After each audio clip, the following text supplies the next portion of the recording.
ዓለም ላይ ህግ የሚባል ነገር የለም። ዓለም ላይ የሚሰራው ነገር ጉልበት ብቻ ነው። በቃ አሜሪካንን ማን ተናገረ? እኛም አሰብን፣ አስመራን፣ ምጽዋን አጠቃላይ ኤርትራን ይዘን ለድርድር ብንቀመጥ አስመራን፣ ምጽዋን ብንሰጣቸው አሰብን ግን ማስቀረት እንችላለን። ይሄ ሁሉ ወታደራዊ አደረጃጀት ይሄንን ማድረግ ይችላል ብዬ አምናለሁ። በጣም እርግጠኛው የምናገረው በጉልበት አሰብን እስካልያዝን ድረስ የህጋዊ መንገዱ እጅግ አድካሚ ነው።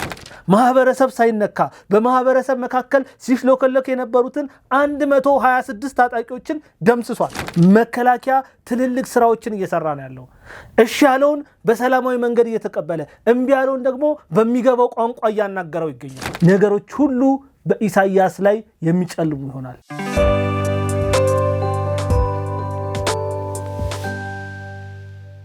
ሰላም ጤና ይስጥልን ውድ አድማጭ ተመልካቾቻችን፣ ይህ ፖለቲካዊ ዝግጅታችን ነው። በዛሬው ዝግጅት ላይ ታላቁ የኢትዮጵያ መከላከያ ሰራዊት የባህር ኃይልና አየር ኃይል ያሰሙንን ደስ የሚል ብስራት የምንነግራችሁ ይሆናል። ከዚህ ጋር ተያይዞ የአሜሪካን የፋኖ እንዲሁም የሩሲያ ጉዳይን የምናነሳ ይሆናል። ኤርትራ ከሱዳን ጋርም የገባችበትን ስምምነት እሱንም የምናነሳ ይሆናል። ከዚህ ውጪ ፎሪን ፖሊሲ 10 የስጋት ቀጠና ሲል ያነሳቸውን ቦታዎችንም የምንዳስስ ይሆናል። ከአፍታ ቆይታ በኋላ ስንመለስ በቀጥታ ወደ ዝግጅታችን የምናልፍ ይሆናል። እስከዚያው ሚዲያችንን ሰብስክራይብ፣ ዝግጅታችን ደግሞ ላይክ እና ሼር በማድረግ የመሃል ሚዲያ ቤተሰብ ይሁኑ።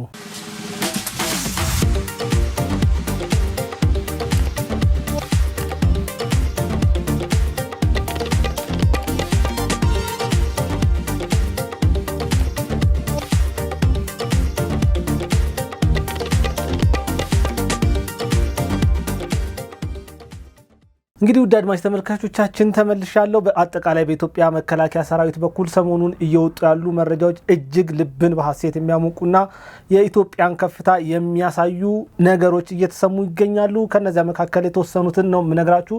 አንደኛ የባህር ኃይልን የሚመለከት ጉዳይ የወጣውን መረጃ የምነግራችሁ ይሆናል። የኢትዮጵያ ባህር ኃይል እንደ አዲስ ከተቋቋመ እንግዲህ 6 ዓመታትን አስቆጥሯል። በእነዚህ 6 ዓመታት ከፍተኛ በርካታ ስራዎችን ሰርቷል።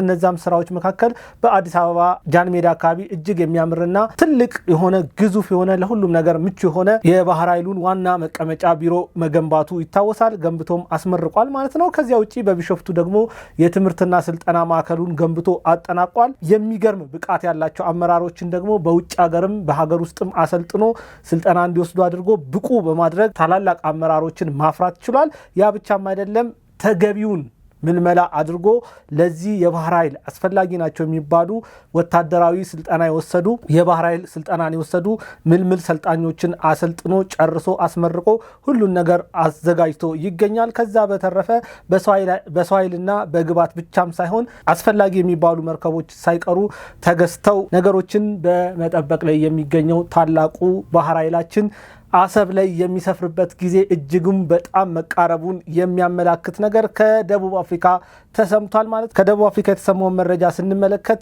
የጠላትን ልብ ቀጥ የሚያደርግ ነው።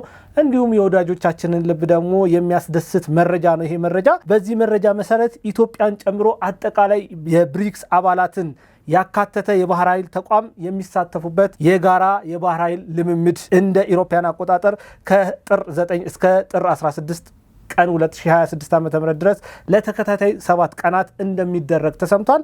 ይሄ ልምምድ የሚደረገው በቻይና መሪነት ሲሆን ቦታውም በደቡብ አፍሪካ እንደሆነ ተሰምቷል ማለት ነው። እንግዲህ ውድ አድማጭ ተመልካቾቻችን ይህንን መረጃ ስንመለከት እንደ አዲስ ከተቋቋመ ትንሽ ጊዜ የሆነው ይህ ትልቅ የሀገር መከታ የሆነው ታላቅ ተቋም ከታላላቅ ሀገራት ጋር የሚያደርገውን ስልጠና ጠላቶቻችንን እያዩ አይናቸው እየቀላ ይገኛል ማለት ነው። ወደ ከፍታችን እየወጣን ነው። ኢትዮጵያ ትናንትናም ጀመረች፣ ከትናንት ወዲያም ዛሬም ጀመረች። የዛሬ በርካታ ዓመታት ታላቅነቷን ጠብቃ እየተጓዘች የምትገኝ ሀገር ናት። ለዚህም ታላቁ መከላከያ ሰራዊታችን ለሀገር ግንባታ ትልቁን ሚና እየተወጣ የሚገኝ ትልቅ ተቋም ነው። በዚህ ተቋም ውስጥ ትልልቅ ዲሲፕሊን ያላቸው አመራሮች ፈርተዋል። ጠቅላይ ሚኒስትር ዶክተር አብይ አህመድም ይህንን የባህር ኃይል ሲያቋቁሙት ትልቅ እምነት ነበራቸው ወደብ እንደሚያገኙ። ያንን ደግሞ በሚገባ እየሄዱበት ይገኛል። አስፈላጊው ነገር ሁሉ ተዘጋጅቶ ዛሬ ከነ ቻይና ጋር የሚሰለጥን ታላቅ የባህር ኃይል ተቋቁሞ ይገኛል ማለት ነው። የሚገርማችሁ ነገር እስራኤል ለሶማሌላንድ እውቅና ስትሰጥ የኤርትራው መሪ የሆኑት ኢሳያስ አፈወርቂ ምን ብለዋል? ወደ ቻይና መልእክት ልከው ነበረ።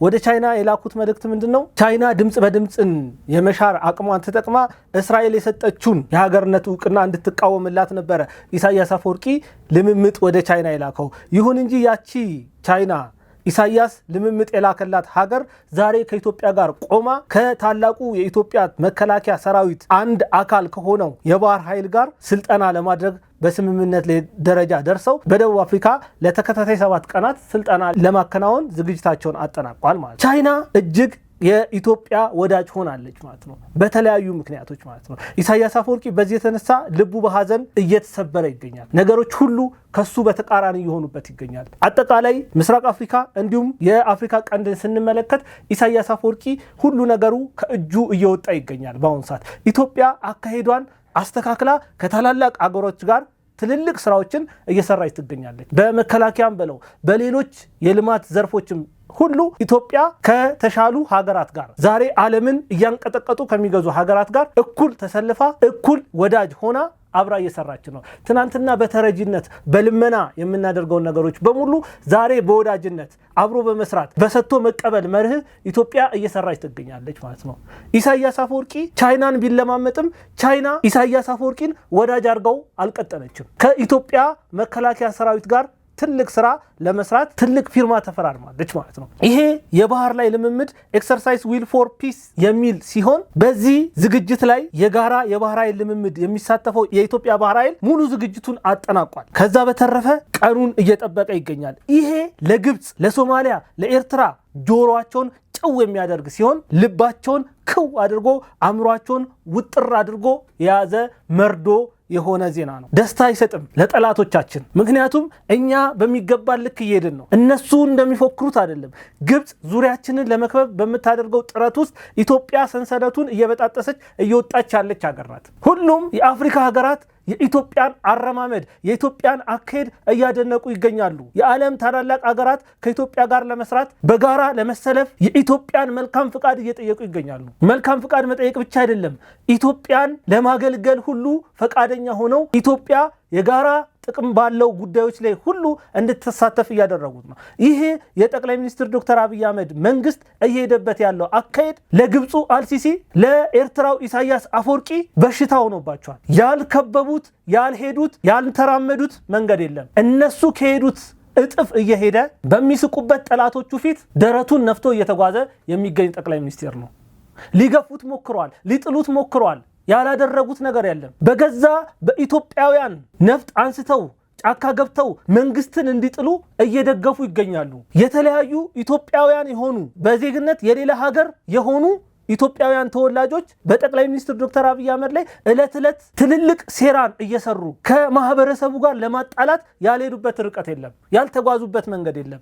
እነዛን ሁሉ መንገዶች ሰባብሮ እነዛን ሁሉ እንቅፋቶች ከመንገዱ ገለል አድርጎ ኢትዮጵያን ወደ ከፍቷ እየመራት ያለ መሪ ነው ይህ ጠቅላይ ሚኒስትር ዶክተር አብይ አህመድ ማለት ነው። በዚህ ጠቅላይ ሚኒስትር ዶክተር አብይ አህመድ የምትመራው ኢትዮጵያ ከትናንትናዋ ዝቅታዋ ከፍ ብላ እየበረረች ትገኛለች። ገና ብዙ ይቀራታል፣ ግን እጅግ ትልቅ ተስፋ ያላት ሀገር እንድትሆን አድርጓል። ታላላቅ ሀገራት አፍሪካን መጀመሪያ ሲያዩ ቀድሞ የሚመለከቱት ኢትዮጵያን ሆኗል። ይሄ የሆነው የጠቅላይ ሚኒስትር ዶክተር አብይ አህመድ አካሄድ ነው። ሌሎች እነ ኬንያን እኮ ብንመለከት ብዙ የባህር በር አማራጭ ያላቸው ሀገራት ናቸው። ኢትዮጵያ ምንም አይነት የባህር አማራጭ የሌላት ሀገር ሆና በትላልቅ ሀገሮች ግን ተመራጭ ለምን ሆነች ብሎ መጠየቅ ያስፈልጋል። የተመረጠችበት ዋነኛው ምክንያት ኢትዮጵያ ተስፋ ያላት ሀገር፣ ኢትዮጵያ መሻገር እንደምትችል የሚያስታውቅ ፍንጭ እጅ ላይ ስላለ ነው። ያንን ፍንጭ የፈጠረው ጠቅላይ ሚኒስትር ዶክተር አብይ አህመድ ነው። ይህ መሪ ባለራዕይ ነው። ትልቅ ነው። ትልቅ ነገር ያቅዳል፣ ትልቅ ነገር ይፈጽማል። በትንሽ ጀምሮ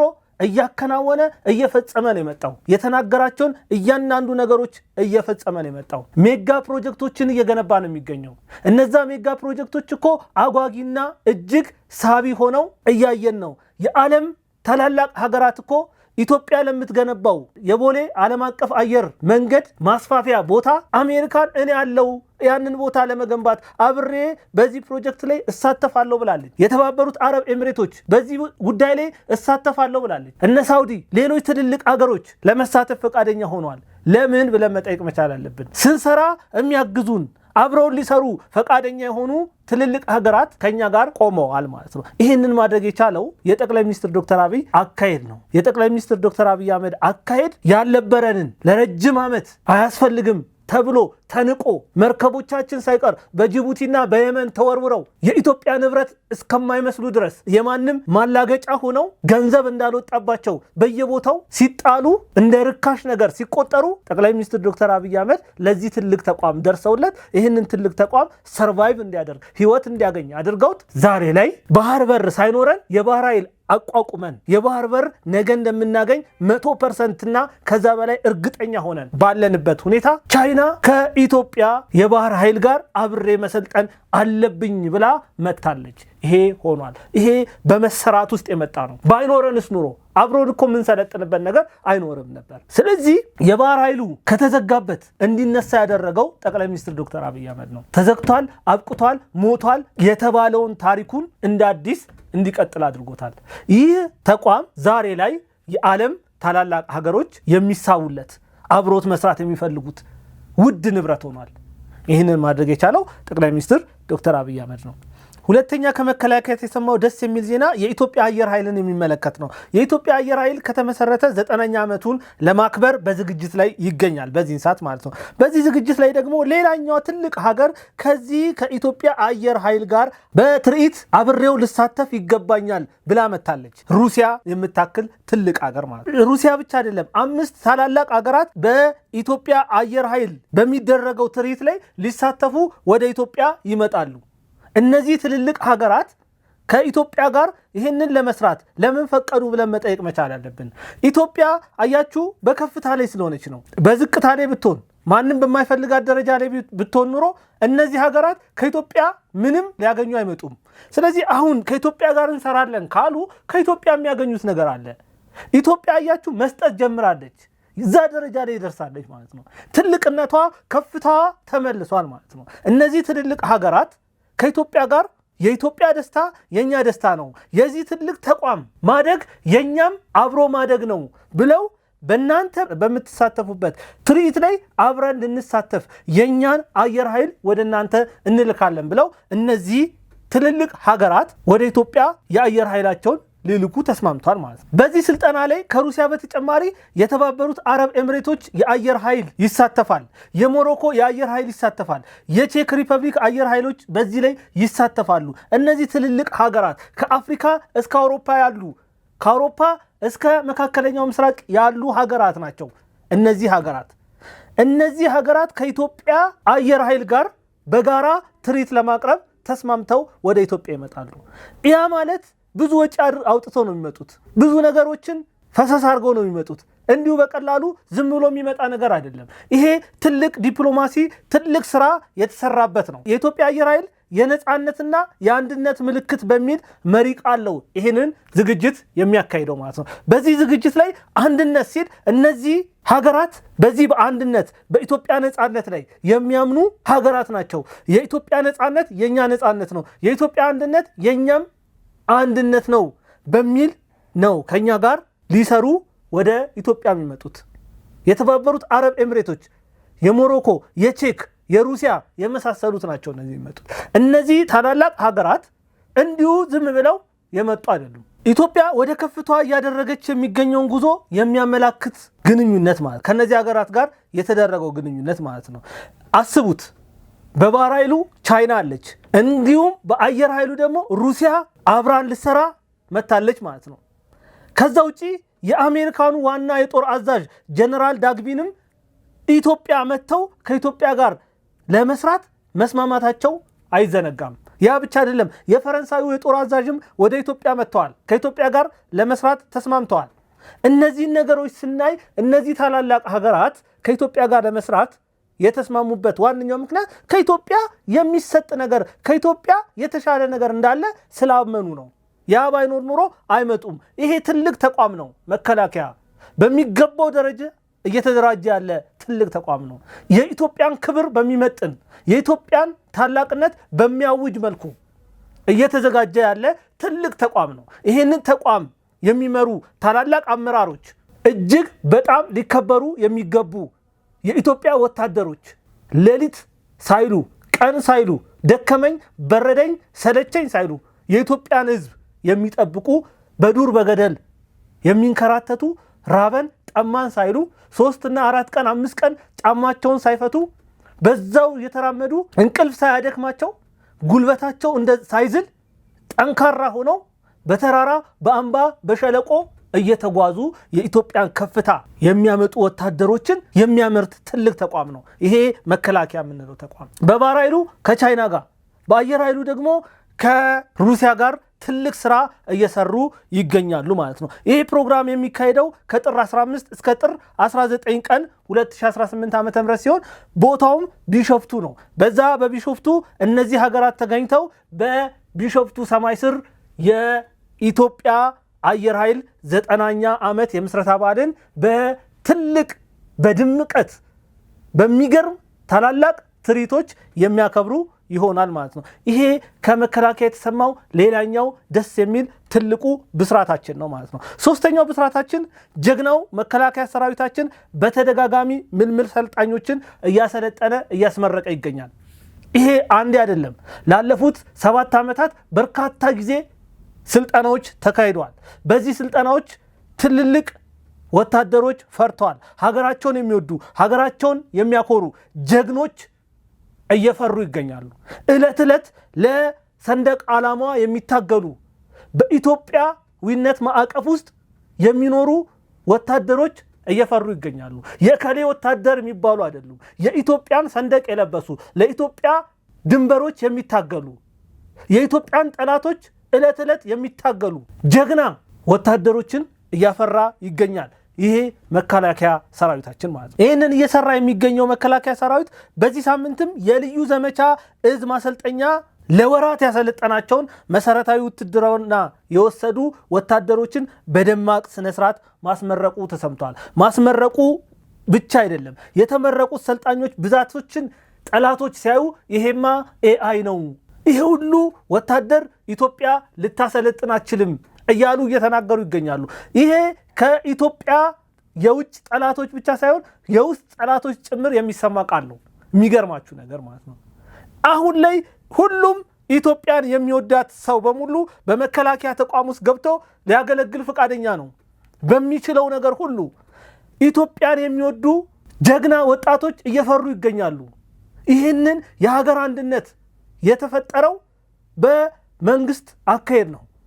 ሀገራቸውን የሚወዱ ለሀገራቸው የሚሞቱ ኢትዮጵያውያን በዚህ ጉዳይ ታምተን አናቅም። ጠላት ሲመጣ በአንድነት ሆ ማለት እንችልበታለን፣ ችግር የለብንም። አሁን ጠላት ሳይመጣ እንኳን መከላከያን ለማገልገል ቆርጠው የሚነሱ ኢትዮጵያውያን እጅግ በዝተዋል። ምክንያቱም መከላከያ አካሄድ እጅግ በጣም የሚገርምና የሚያጓጓ ነው። በዛ ተቋም ውስጥ ገብቶ መከላከያን ሀገርን ማገልገል ምን አይነት ድንቅ ስራ እንደሆነ የተረዳ ወጣት ተፈጥሯል።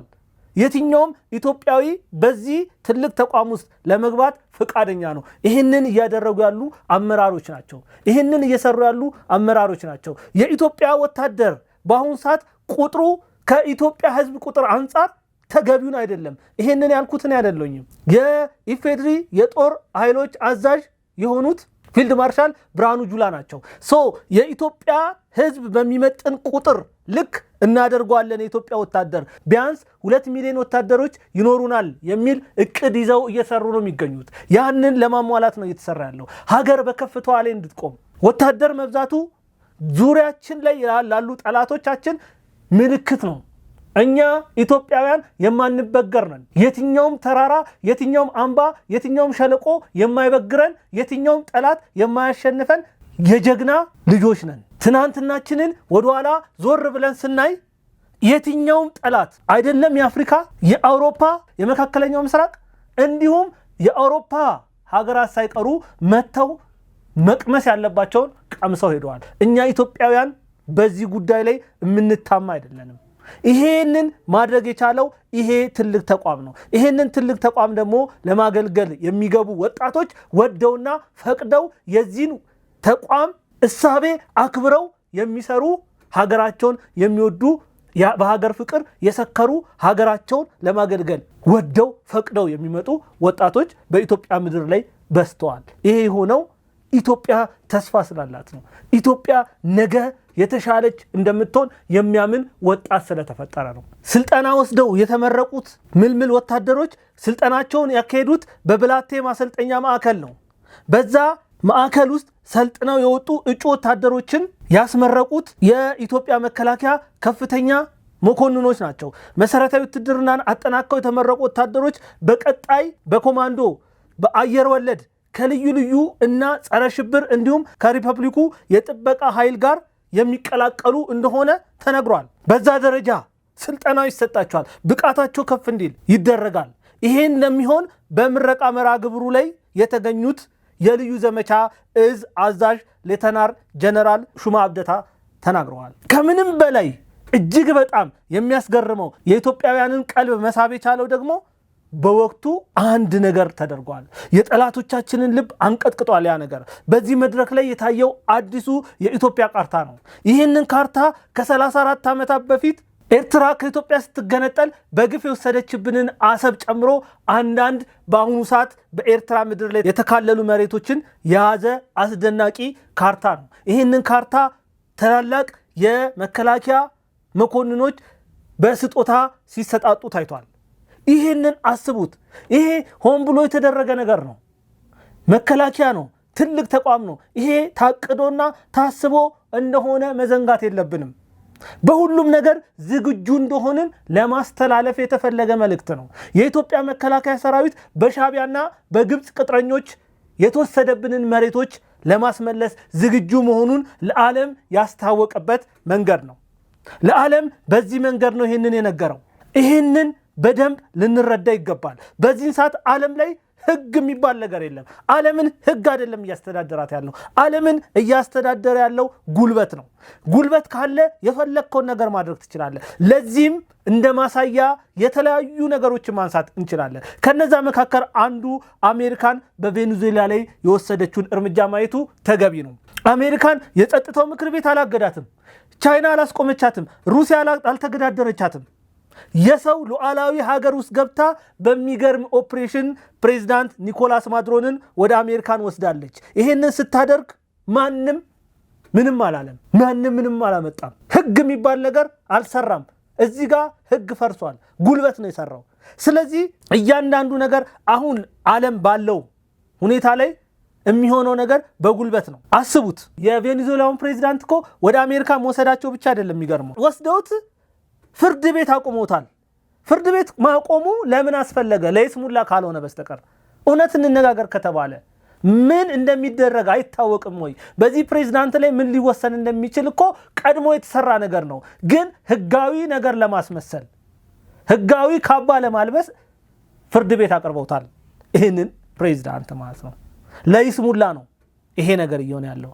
ህገ ወጥ ስራ እኮ ተሰርቷል እኮ። በጉልበት እኮ የሰው ሀገር ሉዓላዊነት ተደፍሮ እኮ ገብተው እኮ አምጥተውታል። አሁን ግን ህጋዊ ለማስመሰል በፍርድ ቤት ያቀርቡታል። ዘን በፍርድ ቤት እነሱ የፈለጉትን ነገር ካስፈረዱ በኋላ በህግ አግባብ እንደተያዘ አድርገው ይናገራሉ። ቀድሞም መያዝ ስለፈለጉ የሰጡት ስም አለ። አሜሪካን የፈለገችውን ማድረግ ትችላለች። ስለዚህ ለአሜሪካን ምንድነው የሰራው? ህግ ሰርቷል ወይ? ጉልበት ነው የሰራው። አሁን ላይ በደንብ ልንረዳው የሚገባው ጉዳይ ይሄ ነው። ኢትዮጵያም በጉልበት ካልሆነ በስተቀር በህጋዊ መንገድ አሰብን ለመመለስ እጅግ በጣም ትቸገራለች። ምክንያቱም ህጋዊ መንገዱ ፕሮሰሱ እጅግ ረጅም ነው። እንዲሁ በቀላሉ የሚሆን ነገር አይደለም። ሴረኞች ከፍተኛ ሴራ የሚሰሩበት ጉዳይ ነው። በዚህ በአሰብ ጉዳይ ላይ ጠላቶቻችን አርፎ ሊቀመጡ አይችሉም። እንዲሁ በቀላሉ ኢትዮጵያ ያንን ወደብ ታገኛለች ብሎ አይታሰብም። ስለዚህ ህጋዊ መንገዱ እጅግ በጣም ፕሮሰስ የሚበዛው ነው። እንደዛም ሆኖ ህጋዊ መንገዱ መከተሉ which is best። ነገር ግን አንዳንዴ ጉልበት ያስፈልጋል። ኤርትራን ማንበርከክ አለብን። የኢትዮጵያ አየር ኃይል ዋና አዛዥ የሆኑት ሌፍተናንት ጀነራል ይልማ መርዳሳ የተናገሩት ነገር አለ። ምንድነው ያሉት? አየር ኃይላችንን በኢትዮጵያ ሰማይ ላይ ማንም ሊደፍረን አይችልም ብለዋል። አዎ ይሄ ትልቅ ተቋም ነው። በዛ ደረጃ ተገንብቷል፣ በዛ ደረጃ ተሰርቷል። ስለዚህ አንዳንዴ እኛም በጉልበት ያንን ማድረግ መቻል አለብን። ዓለም ያንን ነው እየተከተለ ያለው። ኢሳያስ አፈወርቂን ሄደን ይዘነው መምጣት መቻል አለብን። ልክ አሜሪካን በቬኔዙዌላ ፕሬዝዳንት ላይ እንዳደረገችው አይነት ማድረግ መቻል አለብን። ያንን ማድረግ እንችላለን፣ አቅም አለን፣ ለዛ ዝግጁ ነን። ኤርትራን አይደለም ግብፅን ማንበርከክ እንችላለን። ያ ብቻ አይደለም፣ ሌላ ትልልቅ ሀገራትን ሳይቀር ማንበርከክ የሚችል ሰራዊት አለን፣ አቅም አለን፣ ጉልበት አለን። ለኤርትራ የምናንስ አይደለም። ኤርትራን 4 5 6 7 8 9 10 ልናንበረከካት የምንችል ሀገር ናት። ይሄ መታሰብ መቻል አለበት። ስለዚህ አንዳንድ ነገሮች በጉልበት ነው መወሰድ ያለባቸው። እንዲሁ በቀላሉ በሲስተም በህግ ይመጣል ተብሎ መታሰብ የለበትም። ራሳቸው ኤርትራውያን ምን ብለዋል? እኛ አሰብንም ሆነ ኤርትራን ከኢትዮጵያ የወሰድንበት ምክንያት ጉልበታችን ነው ሲሉ ተናግሯል። በጉልበት ነው የወሰድነው፣ በክንዳችን ነው የወሰድነው፣ ኢትዮጵያን አንበርክከን ነው የወሰድነው እያሉ ዛሬም ድረስ ይደነፋሉ። ማሳየት መቻል አለብን በጉልበት እንዳልወሰዱት። ምን አይነት አሻጥሮች እንደነበሩት እናውቃለን። የኢትዮጵያ መንግስት እኮ ከኤርትራ ወይም ከሻቢያ መንግስት ጋር ብቻ አልነበረም የተዋጋው፣ ከዓለም ሀገራት ጋር በሙሉ ነበር የተዋጋው። እንደዛም ሆኖ ኢትዮጵያውያን ምን ያህል ጠንካራ እንደነበሩ እናውቃለን። ይሄ በፍጹም ሊካድ የሚችል ሀቅ አይደለም። እያንዳንዷን ነገር እናውቃለን። እንዴት ተደርጎ ምን አይነት ሴራ ተሸርቦ ኤርትራ ከኢትዮጵያ እንደተገነጠለች። እነሱ እንደሚሉት በጉልበታችን፣ በኃይላችን፣ በክንዳችን አይደለም። ያ ውሸት ነው። ከሆነም ደግሞ ዛሬ ጉልበታችንን አሳይተን የተወሰደብንን ልንመልስ ይገባል። የኤርትራ መንግስት በህጋዊ መንገድ በሰላማዊ መንገድ እሺ አይልም። እሺ እንደማይል በተደጋጋሚ ያሳይቷል። በብዙ ልመናዎች ተደርገዋል። ብዙ ኦፖርቹኒቲዎች ቀርቦላቸዋል ለሻቢያ አመራሮች። ነገር ግን ያንን ለመቀበል ፈቃደኛ አይደሉም። ሰላማዊ መንገድን አይመርጡም። እነሱ መለመንን እንደ መፈራት ነው የሚያዩት። ስለዚህ የቬኔዙዌላው መሪም ልክ እንደዚሁ ነበረ። አሜሪካን ወደዚህ እርምጃ ከመግባቷ በፊት በብዙ መንገድ ለምነው ነበረ፣ በብዙ መንገድ አስጠይቀው ነበር። ነገር ግን ሰውየው ለመስማት ፈቃደኛ አልነበረም። እንደዚህ አይነት ሰዎች መቼም መስማት አይፈልጉም። በፍጹም ምንም አይነት ነገር መስማት የማይፈልጉ ናቸው። የኤርትራው መሪ ልክ እንደዚሁ ነው። በኤርትራው መሪ ላይ ኃይል ካልሆነ ጉልበት ካልሆነ በስተቀር ምንም በሰላማዊ መንገድ የሚሆን ነገር የለም። በፍጹም አይፈልግም። ሰላምን መስማት፣ ፍቅርን መስማት፣ አንድነትን መስማት፣ አብሮ መስራት፣ አብሮ ማደግ። ይሄ የሻቢያ ታሪክም አይደለም። የሻቢያን አጠቃላይ ወደኋላ ታሪኩን ሄደን ብናይ ከጦርነት ውጪ ሰላም ያለ የማይመስለው ሰው ነው። ስለዚህ ይህንን ሰው ኢትዮጵያ ብዙ ነገሮችን ሉዝ በማታደርግበት ሁኔታ ነገሮች ታይተው ተጠንተው ቢቻል ትልቅ ኦፕሬሽን ተሰርቶ የአየር ኃይላችን ኢሳያስ አፈወርቂን ከአስመራ ብድግ አድርጎ ኢትዮጵያ አምጥቶ በኢትዮጵያ ሕግ መፍረድ አለብን። እሱ ያንን ካደረግን ለውጥን ማምጣት እንችላለን። ያንን ካደረግን ወደ አሰብ በሰላማዊ መንገድ እንመለሳለን። ይሄ ነው።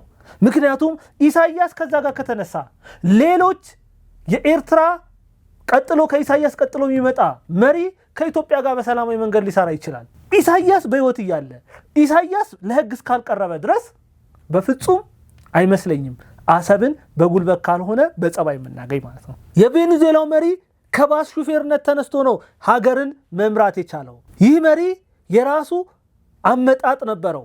ባስ ሹፌርነትን ትንሽ እያደረኩ አይደለም፣ እጅግ በሚገርም ሁኔታ ነው ወደዛ ቦታ ላይ የመጣው።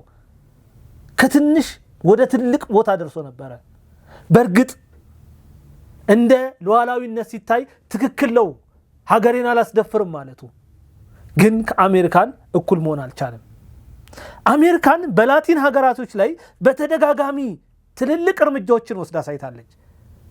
ህግ ለአሜሪካን አልሰራም። እንደ ታሪክ ማሳየነት የተወሰኑትን ልንገራችሁ። በደቡብ አሜሪካ ሀገራት ታሪክ የመጀመሪያው ህዝብ የመረጠው ፕሬዝዳንት የቺሊው ፕሬዝዳንት ነው። ይህንን መሪ አሜሪካን አልፈለገችውም፣ አልወደደችውም። ይህ መሪ ሳልቫዶር ይባላል። በፍጹም በአሜሪካን መሪዎች ዘንድ ሊወደድ አልቻለም። አሜሪካን ለዚህ መሪ ልቧን ልትከፍት አልቻለችም። ስለዚህ ምን አደረጉ? በተደጋጋሚ ጊዜ አሜሪካን በዚህ መሪ ላይ ስታሴር ቆየች። ልታስወግደው ፈለገች። በመጨረሻም በሰውየው ላይ ተኩስ እንዲከፈት አደረገች። ከበቦች፣ ሊገሉት ሙከራ አደረጉ። ነገር ግን ሰውየው በአሜሪካን እጅ መሞት አልፈለገም። ለአሜሪካን ወታደሮችም እጅ መስጠት አልፈለገም። በታጠቀው AK-47 ሽጉጥ ራሱን ገሎ ሞቷል። ሌላ በአሜሪካውያን ለመገደል ብዙ ጊዜ ሙከራ የተደረገባቸው የላቲን አሜሪካን ፕሬዝዳንቶች አሉ። ከነዛ መካከል የቦሊቪያው መሪ ኦባ ሞራሌስ የሚባለው፣ ሁለተኛ የኢኳዶሩ መሪ ራፋኤል ኮሪያ የሚባለው፣ ሶስተኛው የኩባው መሪ ፊደል ካስትሮ ናቸው። እነዚህ ሶስት መሪዎች በአሜሪካን ፕሬዝዳንቶች እንዲገደሉ ትዕዛዝ ወጥቶባቸው ከፍተኛ ሙከራዎች ተደርጎባቸው ሳይሳካላቸው የቀሩላቸው ለአሜሪካውያን ማለት ነው። ሌላ በአሜሪካን ጉልበት ምክንያት መከራውን የቀመሰችው ሀገር ብትኖር የላቲን አሜሪካኗ ሀገር የሆነችው አርጀንቲና ናት። ይቺ ሀገር በአሜሪካን እጅግ የሚገርም ነገር ነው የሆነባት። የሚገርማችሁ ነገር የተወሰደው እርምጃ በጣም አስገራሚ ነው። ታሪኩን እያንዳንዱ ስናይ ማለት ነው። በመጀመሪያ አሜሪካኖቹ የአርጀንቲናውን ሀገር መሪ የሆነውን ሁዋን ፔሮንን በመፈንቅለ መንግስት እንዲወገድ አደረጉት። ከዚያ በኋላ መፈንቅለ መንግስቱ ሳይመጣ በፊት በጣም የምትወደድ ሴት አለች። ያቺ ሴት የዚህ የሁዋን ፔሮ ሁለተኛ ሚስት ናት። ይቺ ሚስት በመፈንቅለ መንግስቱ ከመካሄዱ በፊት ሴቶች በአርጀንቲና ምርጫ ውስጥ እንዲሳተፉ ማድረግ የቻለች ሴት ናት። ይቺ ሴት በአርጀንቲናዎች ዘንድ እጅግ በጣም የምትወደድ ሴት ናት። ይቺ ሴት በአርጀንቲና እጅጉን ተወዳጅ መሆኗን የተመለከቱት አሜሪካውያኖች ምን አደረጉ? በማህፀን ካንሰር ነው የሞተችው ብለው አስክሬኗን ከህዝብ ደብቀው ጣሊያን ወስደው ሚላን ውስጥ ስሟን ቀይረው እንዲቀበር ማድረግ ችለዋል። አሜሪካኖች ብዙ ነው የሰሩት። እዚህ መሪ ላይ ደግሞ የሰሩት እጅግ ይከፋል። ሁለተኛ ሚስቱን እንደዚህ ያደረጉ። ሶስተኛው ሚስቱ ደግሞ ምን ሆነች? ይሄ መሪ በስደት ከሀገር ከወጣ በኋላ ሶስተኛ ሚስቱ የሆነችው ኢዛቤል ፔሮ የምትባሏ ሴት በዓለም የመጀመሪያዋ ሴት የሀገር ፕሬዝዳንት በመሆን በ1974 ዓ.ም ስልጣን ያዘች። ነገር ግን አሜሪካኖች አልወደዷትም፣ አልፈለጓትም። 2 ዓመት ያክል እንኳን ሊታገሷት አልቻሉም። ገለበጧት ማለት ነው። አሜሪካን በሁዋን ፔሮ ላይ የሰሩት ስራ ከራሱ አልፎ በሚስቶቹ ላይ ሁላ ሳይቀር ሰርተዋል ማለት ነው። አሜሪካን ካልፈለገች የትም ሄዳ ይሄንን ታደርጋለች። የትም ቦታ የትኛውም ሀገር ላይ ማለት ነው። እኛ ሀገር ላይም እኮ የመንግስቱ ኃይለ ማርያም ከስልጣን መነሳት ላይ የአሜሪካን እጅ አለበት። አሜሪካን ካልፈለገች፣ አሜሪካን ካልወደደች የትኛውም ሀገር ላይ ይሄንን ታደርጋለች። ይሄ ምንድነው? ጉልበት ነው። እንዲህ አይነት ጉልበት እስካላበጀን ድረስ ወደ አሰብ አንመለስም። ተረት ተረት ነው የሚሆንብን። ምን ማለት ነው? የህጋዊ ፕሮሰሱ ይቀጥል። ነገር ግን ይሄንንም መንገድ ማሰብ መቻል አለብን። ዓለም ላይ ህግ የሚባል ነገር የለም። ዓለም ላይ የሚሰራው ነገር ጉልበት ብቻ ነው። ምንም በል ምንም ህግ ለተወሰኑ ሀገራት፣ ጉልበት ላላቸው ሀገራት ህግ አይሰራም። ህግ ይሻራል። በዚህ ምክንያት ነው አሜሪካን የፈለገችውን ነገር እያደረገች ያለችው። ህግ ለአሜሪካን ከእግሯ በታች ነው። አሜሪካን የፈለገችውን ስታደርግ ማንም ምንም አይልም። የሩሲያን አካሄድን ማየት እንችላለን። በእርግጥ ከአሜሪካን አካሄድ የተለየ ነው የሩሲያ አካሄድ። ነገር ግን የዩክሬኑ መሪ ፕሬዝዳንት ዜሌንስኪ ኔቶን ተማምኖ የጀመረውን ጦርነት ማሸነፍ አልቻለም። ለምን ይመስላችኋል? ይሄ ያልሆነበት ሩሲያ ጠንካራ ጉልበተኛ ሀገር ስለሆነች ነው። ከኔቶ በላይ ስለሆነች ነው። ሩሲያን የሚያንበረክክ ስለጠፋ ነው። የሩሲያ ጉልበት ነው ኔቶን ሳይቀር ያሸነፈው እንጂ ኔቶ ከዩክሬን ጋር ሳይተባበሩ ቀርቶ አይደለም። አሜሪካን ሳትቀር ከሩሲያ ጋር ሳትተባበር ቀርቶ አይደለም። ግን ሩሲያ በጉልበቷ ዩክሬንን ወደ አመድነት ነው የቀየረችው። ዜሌንስኪ እነሱን ተማምኖ የጀመረው ጦርነት ሀገሩን እንዲያወድም ነው ያደረገው። ይህ ሁሉ የመጣው በጉልበት ነው፣ በህግ አይደለም። ህግ አይሰራም አንዳንዴ። የሚገርማችሁ ነገር አሜሪካን ፕሬዝዳንት ኒኮላስ ማዱሮን ለመያዝ በሄደችበት እርምጃ በወሰደችው ወታደራዊ ኦፕሬሽን ላይ 32 የኩባ ተዋጊዎች ተገለዋል። ምን ተፈጠረ? ምንም አልተፈጠረም። የኩባ መንግስት 32 ተዋጊዎች ሞቷል ብሎ መግለጫ ከማውጣት የዘለለ ምንም ማምጣት አልቻለም። ሄዶ አሜሪካን ላይ እርምጃ ሊወስድ አልቻለም። ምክንያቱም አሜሪካን ጉልበት አላት፣ የፈለገችውን ታደርጋለች። ጉልበት ነው የሚሰራው። ይሄ ምድር ለጉልበተኛ ነው የሚሆነው። በቃ አሜሪካንን ማን ተናገረ? እስራኤል ለሶማሌላንድ እኮ የሀገርነት ዕውቅና ስትሰጥ መግለጫ ያወጣው የአፍሪካ ህብረት ይህንን መረጃ እስካጠናከርንበት ሰዓት ምንም ትንፍሽ ያለው ነገር የለም። ምንም ነገር አልተናገረም። ግብፅ፣ ሳውዲ እንዲሁም የተባበሩት አረብ ኤምሬቶች የሚዘውሩት የአረብ ሊግ ምንም ነገር አላለም። ምንም ትንፍሽ አላለም። ቃል አላወጣም። የአውሮፓ ህብረት በለው የጸጥታው ምክር ቤት በለው እንዲሁም የተባበሩት መንግስታት እስቲል ዝም ጭጭ እንዳሉ ነው። ዝምታ መርጧል። ይህ ሁሉ ነገር የሚሆነው በጉልበት ስለሆነ ነው። ጉልበት ካለ የትኛውም ህብረት ይፈራሃል። ምንም እንደማታመጣ ካወቀ ግን እያንዳንዱ ህብረት ይጫወትብሃል። የጸጥታው ምክር ቤት እኮ ለእስራኤል እኮ የሀገርነቱ ዕውቅና ሰጠች ብሎ ነው ስብሰባ የጠራው። ይሄ የሰው ሀገር ሉዓላዊነት ሲደፈር እኮ አልጠራም ስብሰባ፣ ዝም ነው ያለው። ስለዚህ ጉልበት ሲኖር ትፈራለህ። እያንዳንዱ ህብረት ለጉልበተኛ ያዳላል።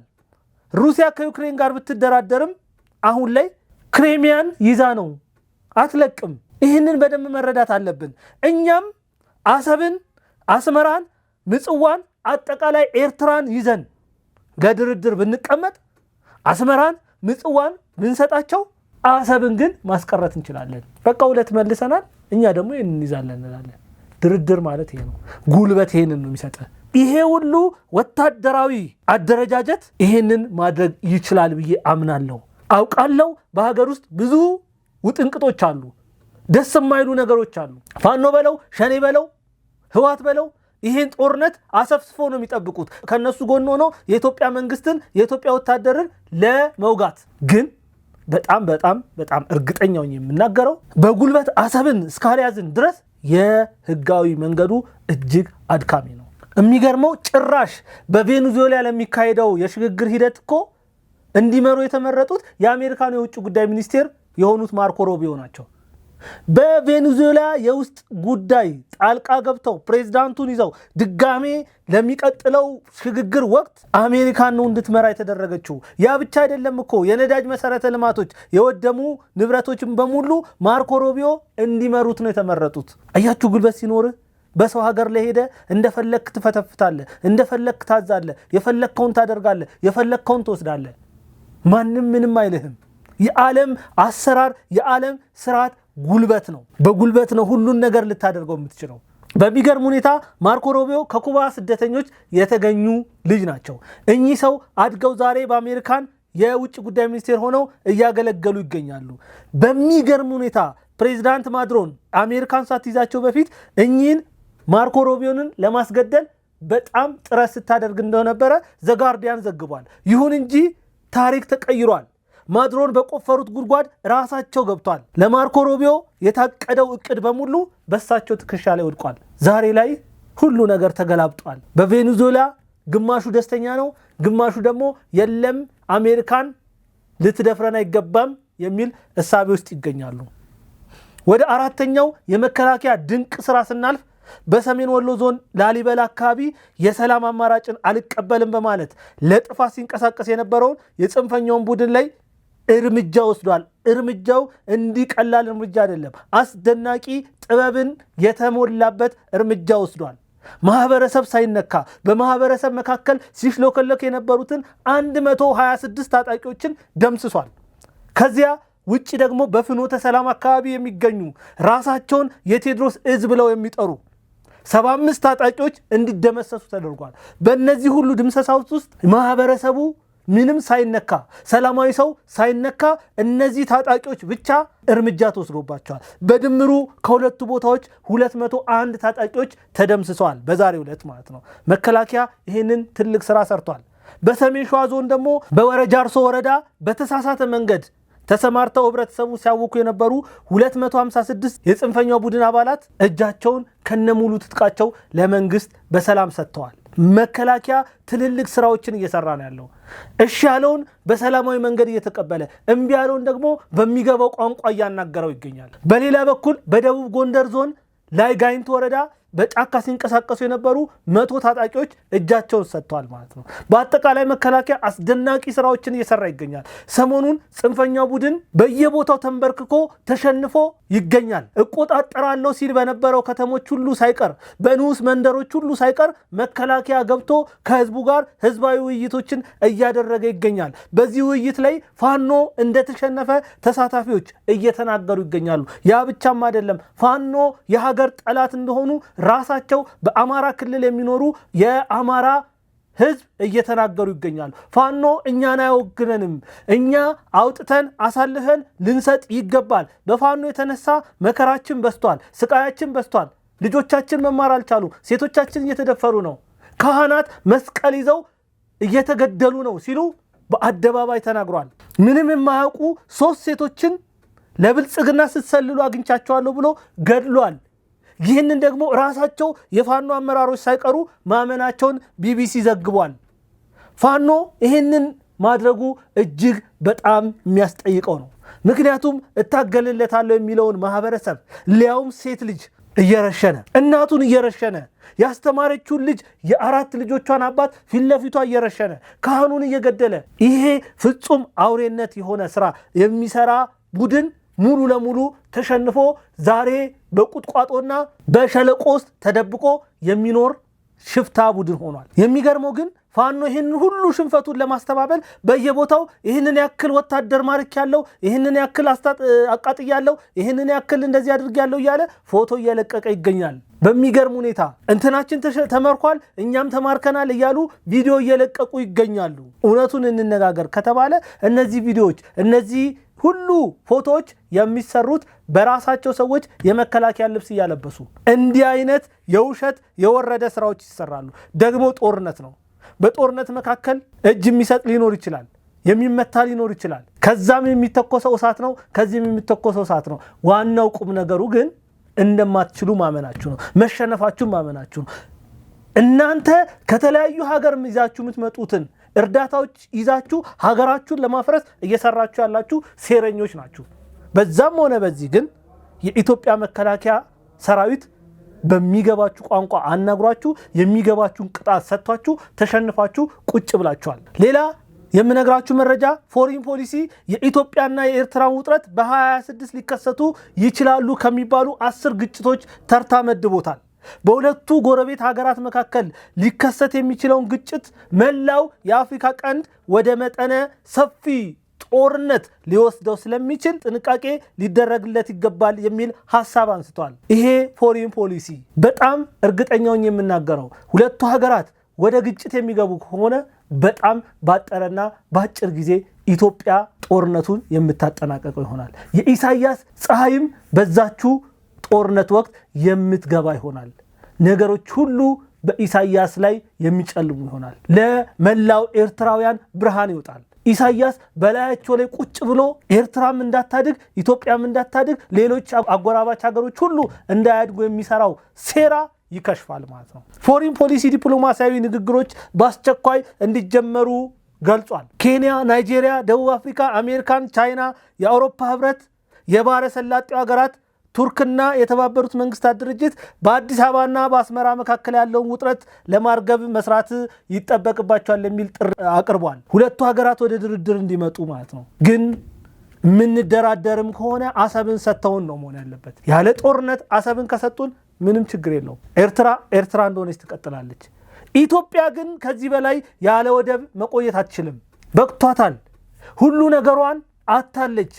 በገዛ ልጆቿ ነው የራሷ የሆነውን ንብረት አሳልፎ የተሰጠው። ስለዚህ የሰውን ይዞ ሙጥኝ ማለት የለበት። የሰውን ለቆ የሰውን መልሶ ሰላም አግኝቶ መኖር ይቻላል። ይህንን በደንብ መረዳት መቻል አለበት። እንግዲህ ሌላኛው ደግሞ መረጃ ኤርትራ ከሱዳን ሉዓላዊ የሽግግር ምክር ቤት ፕሬዝዳንት ጋር ያደረገችውን ውይይት ነው የምናየው። ከሱዳን ወታደራዊ ኃይል አዛዥ ጀነራል አብዱልፈታህ አልቡርሃን ጎን በመሆን ለባለፉት 2 ዓመታት ሲዋጉ የነበሩት ወታደሮቿን እያስወጣች የምትገኘው ኤርትራ የሱዳን ወታደራዊ መንግስት በገባው ውል መሰረት ለኤርትራ ወታደሮች ቃል የገባውን ደሞዝ፣ የአካል ጉዳት ካሳ፣ ጥቅማ ጥቅም፣ የሞት ካሳ ባለመክፈሉ በሁለቱ ከፍተኛ አመራሮች መካከል በሁለቱ ሀገራት መካከል ከፍተኛ መካረር ተነስቷል።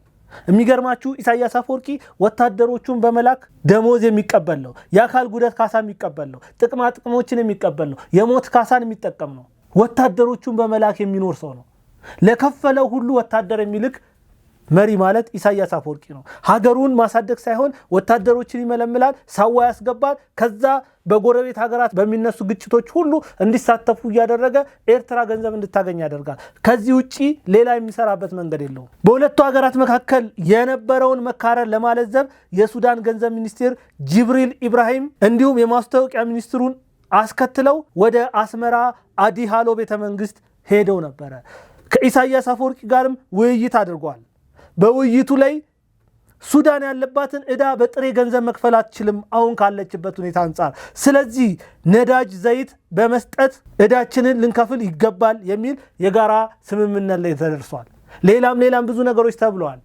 ዞሮ ግን ሁለቱ ሀገራት ክረታቸውን በዚህ መልኩ ለመፍታት እየሞከሩ ይገኛሉ። እንግዲህ ውድ አድማጭ ተመልካቾቻችን ወደ መጨረሻው መረጃ ሲያልፍ ኢትዮጵያ የ7 ትሪሊዮን ዶላር የሚገመት የወርቅ ማዕድን በማግኘት የዓለምን የወርቅ ገበያ ለመምራት የሚያስችል አቅም ባለቤት ስለመሆኗ ዘ ኒው አፍሪካን ዌልዝ የተሰኘ የዩቲዩብ ሚዲያ ዘግቧል ማለት ነው።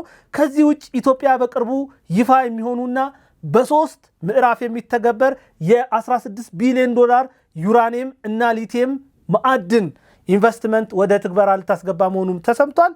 የሚገርማችሁ ነገር ከዚህ በፊት የማዳበሪያ የተፈጥሮ ጋዝ የኒውክሌር ፕላንት እየገነባች የምትገኘው ኢትዮጵያ በዛሬው ዕለት ደግሞ ሌላ እጅግ አስደናቂ ብስራት ከጠቅላይ ሚኒስትር ዶክተር አብይ አህመድ አንደበት ተሰምቷል።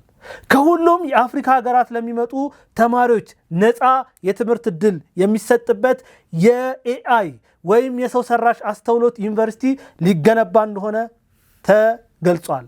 ኢትዮጵያ በብዙ ነገር ከአፍሪካ አንደኛ እየሆነች ነው።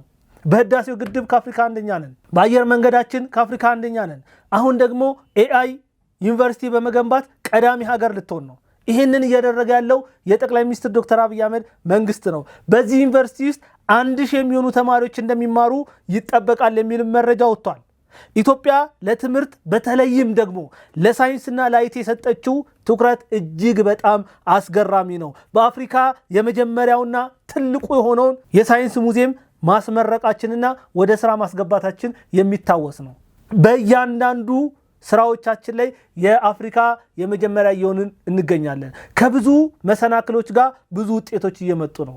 ለዚህ ጠቅላይ ሚኒስትር ዶክተር አብይ አህመድ እየወሰዱት ላሉት ኢኒሼቲቭ ምስጋና ይገባቸዋል። በጋራ አብረን ከሳቸው ጋር ብንሰራ የተሻለች ኢትዮጵያን ማፍራት እንችላለን።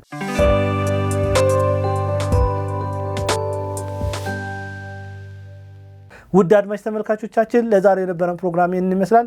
በእኔ በኩል አበቃው። መልካም ጊዜ